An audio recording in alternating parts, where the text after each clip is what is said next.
நிச்சயமா உங்களுடைய 20 வயதில் இருந்து 50 வயது வரையில் நீங்கள் செய்த வேலை என்ன? நடித்துக் கொண்டிருந்தீர்கள், கோடிக்கணக்கில் பணம் சம்பாதித்தீர்கள், வாரிசு அரசியல் என்று சொல்கிறீர்களே, நீங்கள் யாரோட வாரிசு? உங்களுடைய தாத்தா சினிமாக்காரர், மாமா சினிமாக்காரர், அம்மா சினிமாக்காரர், சின்னம்மா சினிமாக்காரர், அப்பா சினிமாக்காரர். நீங்கள் வாரிசு இல்லையா?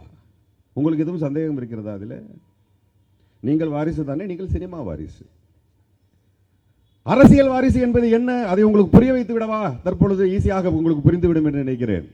ஆம், நான் அப்படித்தான் வந்தேன் என்று சொன்னீர்கள் என்றால், உங்களுடைய 14 வயதிலோ 15 வயதிலோ 16 வயதிலோ உங்களுடைய தந்தையார் திரைக்கதை வசனம் எழுதி கொண்டிருப்பதை நீங்கள் பார்த்திருப்பீர்கள். உங்கள் வீட்டிற்கு புரட்சி கலைஞர் விஜயகாந்த் அவர்கள் வந்திருப்பார், அவரோடு சினிமா பேசியிருப்பதை நீங்கள் பார்த்திருப்பீர்கள். ஆம், நீங்கள் குறை சொல்கிறீர்களே எங்களுடைய சின்னவர், அவர் 14 வயதிலே இந்திரா காந்தியோட ஒரு தாத்தா பேசிக் கொண்டதை பார்த்துக் கொண்டிருந்தார். உலக அறிவியலாளர் ஆரம்பித்து உலக அரசியல் உள்ள அத்தனை பேரும் தன்னுடைய தாத்தாவோடு பேசிக்கொண்டு பக்கத்திலே அமர்ந்து பார்த்துக் கொண்டிருந்தார். அவரை பார்த்து வாரிசு அரசியல் என்று நீங்கள் சொல்கிறீர்கள். மன்னராட்சி என்று சொல்கிறீர்களே, உங்களுக்கு நான் ஒரு விளக்கம் சொல்லட்டுமா? தமிழ்நாட்டின் முடிசூடா மன்னன் எங்களுடைய தளபதி அவர்கள். அவர் ஆட்சி செய்தால் மன்னராட்சி தான். தமிழை அழிக்க நினைப்பவர்கள், தமிழனை அழிக்க நினைப்பவர்கள், கல்வியை தடுக்க நினைப்பவர்கள், அவர்களெல்லாம் எதிர்த்து போரிடக்கூடிய மன்னன் தான் எங்களுடைய மன்னன் என்று சொன்னால் இது மன்னராட்சி தான். ஆம், மீண்டும் சொல்கிறோம், இங்கே நடக்கிறது, தமிழகத்தில் நடப்பது மன்னராட்சி தான், மன்னராட்சி தான் என்று நான் அடித்து சொல்கிறேன். ஜோசப் விஜய் அவர்களே, புரிந்துதான் பேசுகிறீர்களா? பெண்கள் பாதுகாப்பை பற்றி பேசுகிறீர்களே, எந்த பெண்ணிற்காக எங்கே நீங்கள் போராட்டம் செய்தீர்கள்? எந்த பெண்ணிற்காக நீங்க போராட்டம் பண்ணீங்க? மக்களுடைய போராட்டத்தில் வரைக்கும் எந்த போராட்டத்தில் நீங்கள் கலந்திருக்கிறீர்கள்? சினிமாவிற்கான போராட்டங்கள் நிறைய உள்ளன, இன்னும் போராட வேண்டி உள்ளது. எதற்காக போராடினீர்கள்? கேரளத்தில் பெண்களுக்காக இழைக்கப்பட்ட அநீதிக்கு அங்கே ஒரு அமைப்பு உருவாக்கப்பட்டிருக்கிறது, அந்த நடிகர் சங்கத்தால். நீங்கள் நடிகர் தானே, வாருங்களேன், வந்து அமர்ந்து ஒரு அமைப்பை உருவாக்குங்களேன். என்ன அதுக்கடையில் மக்களை பார்க்க வந்துட்டீங்க?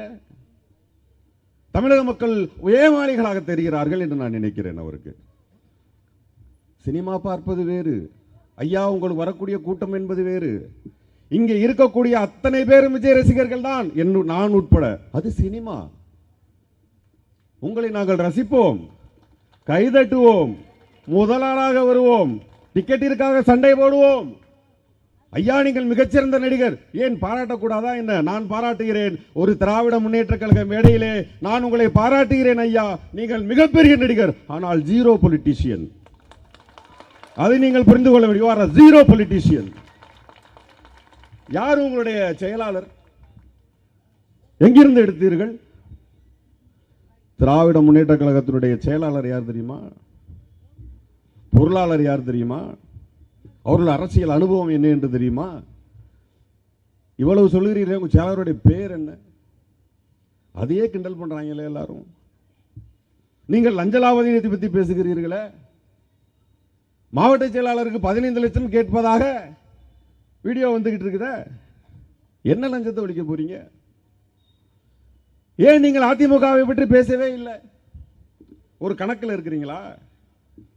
ஐயா, அரசியல் என்பது திராவிட முன்னேற்ற கழகத்தை சேர்ந்த 12 வயது ஒரு சிறுவனுக்கு தெரியும் ஐயா. அவனையெல்லாம் உங்களால் ஏமாற்ற முடியாது ஐயா. ஒரு கணக்கு சொல்லிடுறேன் ஐயா. ஒட்டியானம் 1.5 கிலோ, கிரீடம் 1 கிலோ, பேனா தங்கத்திலான பேனா 60 கிராம், தலைவருடைய முகம் பறித்த தட்டு 1, தங்க வாள் 1, தங்க வாட்சி 1, இதெல்லாம் இருக்கட்டும். அது 27 கிலோ. 1526 ஏக்கர் நிலங்களை கர்நாடக அரசு தமிழக அரசு ஒப்படைத்திருக்கிறது. அது லஞ்ச லாவணியத்தில் வந்தது இல்லையா? ஐயா, நீங்க எங்கே பேசினீர்கள்? இதை பற்றி யாரிடம் பேசினீர்கள்? அப்போ கூட்டணி வச்சுக்கலான்னு கிளம்பிட்டீங்களா? ஐயா, அதனாலேயே நீங்க தோத்து போயிருவீங்க. உங்களுடைய எல்லா கணிப்பும் பொய்யாகி போகும் ஐயா. பார்த்துக் கொள்ளுங்கள். கட்சியை கட்டமைப்பை பற்றி இளைஞர்களை பற்றி பேசுகிறீர்களே, இங்கே நிக்கிறவன் போறான் இளைஞர் ஐயா. அங்கே யார் நிக்கிறா? ஐயா, உங்க மூஞ்சியை பார்க்க வருவானுங்க ஐயா. நீங்கள் நடிகர் ஜோசப் விஜய் அவர்களே, நீங்கள் நடிகராக இருக்கும் பொழுது இந்த கூட்டம் கூடும். உங்களை எம்ஜிஆர் என்று ஒப்பிட்டுக் கொள்ளாதீர்கள். அதற்கு எடுத்துக்காட்டை நானே பேசியிருக்கிறேன். அண்ணன் சிரஞ்சீவி அவர்களுக்கு நிகழ்ந்த அதே கொடுமை உங்களுக்கு நடக்கும்.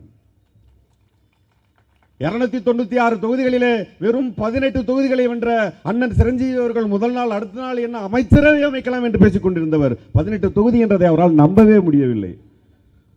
மக்கள் உஷார்.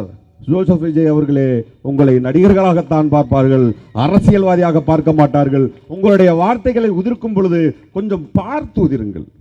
நான் தான் சொன்னேன், ஏன் உங்க ஜோசப் விஜய் அவர்கள், உங்களுடைய கட்சியின் தலைவர் அவர்கள் மறைமுகமாக பேசுகிறாரே, எங்கள் தலைவரை பெயரை சொல்ல மாட்டாரா என்று சொல்லும் பொழுது அவருடைய கொள்கை பரப்பு துணை செயலாளர் சொன்னார், அண்ணன் போஸ் வெங்கட் அவர்களே, எங்கள் தலைவர் சொல்லிவிட்டார், உங்களுடைய தலைவர் பெயரை பார்த்தீர்களா? சொல்லிட்டாரா? டே, நெருப்புல கால வச்சுட்டாரா? சூறாவளிக்குள்ள தலையை விட்டாரா? நாங்கள் காத்து நீங்களே, அதுதான் இன்னைக்கு மிகப்பெரிய மீம்ஸ். நீங்கள் சரியாக பேசியதாக சொல்ல அத்தனை இன்னைக்கு காமெடியா? புரிந்து கொள்ளுங்கள், அரசியலுக்கு அடிப்படை தேவை. போஸ் வெங்கட், நீயும் நடிகர் தானே? நான் 14 வயதில் அரசியல் வந்தேன். என் உறுப்பினர் கார்டை இப்போ கூட காட்டுறேன். என்னுடைய தந்தை திராவிட முன்னேற்ற கழகத்தைச் சேர்ந்தவர், ஜவுளி கடை ஜெயராமன் என்று சொல்ல எங்கள் பகுதியிலே மிக பிரபலமானவர். சும்மா வரல, ஒரு பாரம்பரியமாக வந்து கொண்டிருக்கிறோம். ஆம், நானும் வாரிசு அரசியல் தான் செய்கிறேன். என்ன நினைத்துக் கொண்டு பேசிக் கொண்டிருக்கிறார் திரு ஜோசப் விஜய் என்று எனக்கு தெரியவில்லை. இதற்கு முதல் மேடையில் அண்ணன் சீமான் என்று பேசினோம். பேசுவதற்கு ஒன்றுமே இல்லை. ஏனென்றால் சீமான் காணாமல் போய்விட்டார். திராவிட முன்னேற்ற கழகத்தை புகைத்துக் கொள்ளாதீர்கள். ஒருவர் சொன்னார், ஒரு பொது மேடையிலே லட்சக்கணக்கான தொண்டர்களுக்கு முன்பாக சொல்கிறார், என் கண்ணு கேட்டியது எதிரிகளே இல்லை என்று சொன்னார். என் கண்ணு கேட்டியவரை எதிரிகளே இல்லை என்று சொன்னார். அது வந்து பெரிய இருமாப்பு. அது பெரிய இருமாப்பு. நான் மேடை மேலே நிற்கிறேன், ஆனால் என்னை தீர்மானிக்கக்கூடியவன் கீழே தானே அமர்ந்திருக்கிறான். அவனை ஏமாத்திட்டா. என் கண்ணு கட்டியவரை எதிரிகளே இல்லை. இப்போ உன் கட்சியே இல்லை. உன்னுடைய மரணத்திற்கு பிறகு உன் கீழே இருந்த அத்தனை தலைவர்களும் உன்னை மதிக்கவே இல்லை. எந்த போஸ்டர்லையும் புரட்சி தலைவர் பேரை படத்தையும் போடுறதில்லை, எம்ஜிஆருடைய படத்தையும் போடுறதில்லை. தூக்கி போட்டான். ஏனென்றால் அவன் உன் கூட இருந்தது சந்தர்ப்பவாதம். அவன் பொறுப்பிற்காக இருந்தான், பணம் சம்பாதிப்பதற்காக இருந்தானே தவிர அவன் உங்களிடம் உண்மையாக இல்லை. அது திராவிட முன்னேற்ற கழகத்தில் எந்த காலத்திலும் கிடையாது. இங்கே இருக்கக்கூடிய ஒவ்வொரு தொண்டனும் திராவிட முன்னேற்ற கழகம் என்று சொன்னால் இரவு 12 மணிக்கு எழுப்பினாலும் அதே உணர்வோடு எழுவான். நீங்க இருக்கிறதே கொஞ்சம் பேரு, அதையே இப்ப 3 அணியா உடையுது.